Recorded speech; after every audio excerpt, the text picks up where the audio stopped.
रवि की जिंदगी शहर की चकाचौंध में बीत रही थी।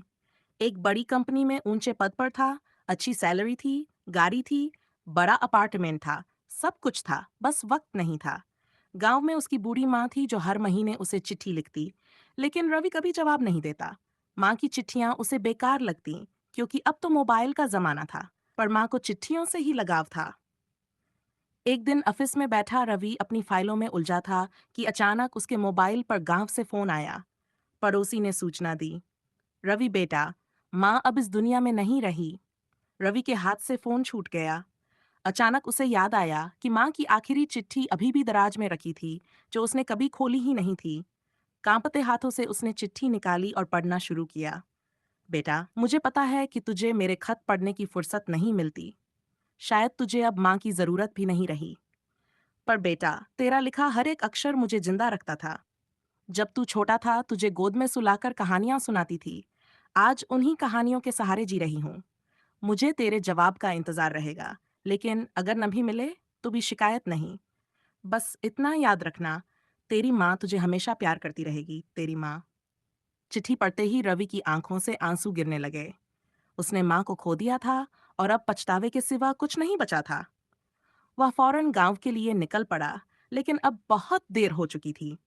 रवि जैसे ही गांव पहुंचा, घर के बाहर लोगों की भीड़ थी। माँ की अर्थी तैयार थी। उसका दिल जोर जोर से धड़कने लगा। वो चाहकर भी माँ से लिपट कर रो नहीं सकता था। आंखों से आंसू बहते रहे, लेकिन अब वो आंसू माँ को वापस नहीं ला सकते थे। वो कांपते हाथों से माँ के पास गया, उनके ठंडे पड़े चेहरे को देखा और फूट फूट कर रो पड़ा।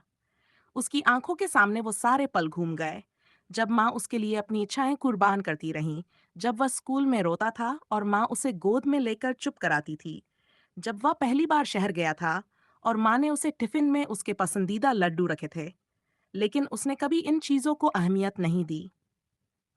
माँ की अंतिम विदाई के बाद जब रवि घर लौटा, तो उसे माँ का कमरा वैसा ही मिला जैसा वह छोड़कर गई थी। दीवारों पर पुरानी तस्वीरें टंगी थीं। एक तस्वीर में रवि माँ की गोद में था, हंसता हुआ। पास ही लकड़ी की अलमारी थी। रवि ने धीरे से तो अंदर एक डिब्बे में बहुत सारी चिट्ठियां रखी हुई थीं, सभी रवि के नाम की। रवि ने कांपते हाथों से एक चिट्ठी निकाली और पढ़ने लगा। बेटा, पता नहीं तू ये चिट्ठी कभी पढ़ेगा या नहीं, लेकिन तुझे लिखते वक्त ऐसा लगता है जैसे तू मेरे सामने बैठा हो। तेरा बचपन याद आता है। तब तू हर बात मुझसे कहता था, पर अब शायद तुझे मेरी बातें बोझ लगने लगी हैं। कोई बात नहीं बेटा, बस खुश रहना, तेरी माँ। रवि एक एक करके सारी चिट्ठियां पढ़ने लगा। हर चिट्ठी में माँ ने बस उसकी खुशियों की दुआ की थी, कभी कोई शिकायत नहीं की। उस दिन रवि को एहसास हुआ कि उसने क्या खो दिया है। वह माँ की आखिरी निशानियों को सीने से लगाकर घंटों रोता रहा। अब शहर की वो बड़ी नौकरी, ऊंची सैलरी और लग्जरी लाइफ कुछ भी उसे आकर्षित नहीं कर रही थी। उसे बस अपनी माँ का साथ चाहिए था, जो अब कभी वापस नहीं आ सकता था। माँ की चिट्ठियां पढ़ने के बाद रवि पूरी तरह टूट चुका था। उसकी आंखों के सामने उसकी पूरी जिंदगी घूम गई। माँ के साथ बिताए हुए वो सुनहरे पल, उनका प्यार, उनकी ममता, और फिर उसका अपनी ही दुनिया में इतना व्यस्त हो जाना कि उसने कभी माँ की सुध तक नहीं ली। रवि ने माँ की अलमारी में एक और पुराना डिब्बा देखा। जब उसने उसे खोला, तो उसमें उसके बचपन की चीजें रखी थी। उसका पहला स्कूल बैग, टूटी हुई पेंसिलें, बचपन का खिलौना और एक पुरानी डायरी। उसने डायरी खोली तो उसमें माँ की लिखी कुछ पंक्तियां थीं। आज रवि का पहला दिन स्कूल में था।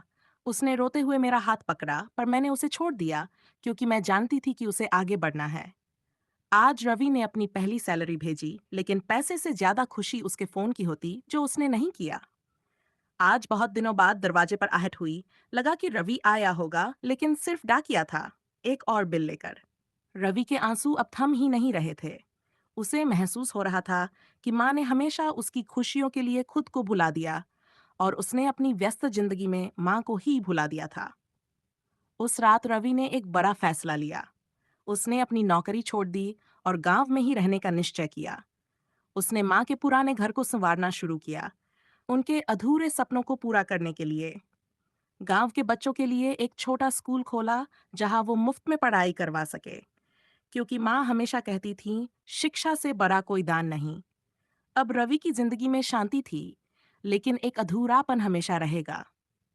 काश वह एक बार माँ से मिलकर कह पाता, माँ मुझे माफ कर दो। पर माँ तो पहले ही अपनी चिट्ठियों में लिख चुकी थी, बेटा मैं तुझसे कभी नाराज नहीं हो सकती। माँ का प्यार बिना शर्त होता है।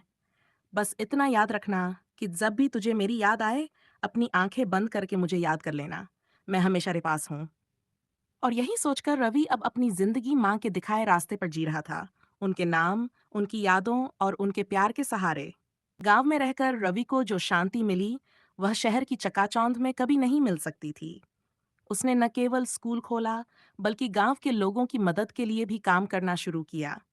वह बच्चों को पढ़ाता, बुजुर्गों के लिए स्वास्थ्य शिविर लगवाता और गांव में विकास के नए रास्ते खोलने की कोशिश करता।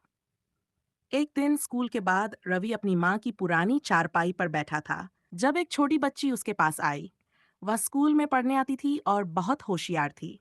उसने धीरे से रवि का हाथ पकड़ा और कहा, गुरुजी, आपकी माँ बहुत अच्छी थी ना? रवि की आंखें नम हो गई। उसने मुस्कुराकर कहा, हाँ, बहुत अच्छी थी। बच्ची ने अपनी छोटी सी हथेली में कुछ छिपाया हुआ था। उसने रवि की ओर बढ़ाया। वह एक कागज का टुकड़ा था। रवि ने उसे खोला तो उसमें टेढ़े मेढ़े अक्षरों में लिखा था, माँ की तरह आप भी हमें प्यार करते हैं। धन्यवाद गुरुजी। रवि की आंखों से आंसू बह निकले। उसे महसूस हुआ कि उसने माँ को खोकर जो दर्द सहा था, अब वह किसी और बच्चे को महसूस नहीं होने देगा। वह अब सिर्फ अपना जीवन नहीं जी रहा था, बल्कि माँ के अधूरे सपनों को पूरा कर रहा था।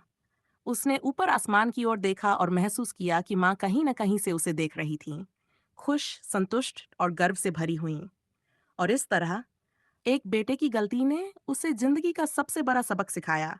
रिश्तों की कीमत उनके खोने से पहले समझो, वरना पछतावा ही साथ रह जाता है।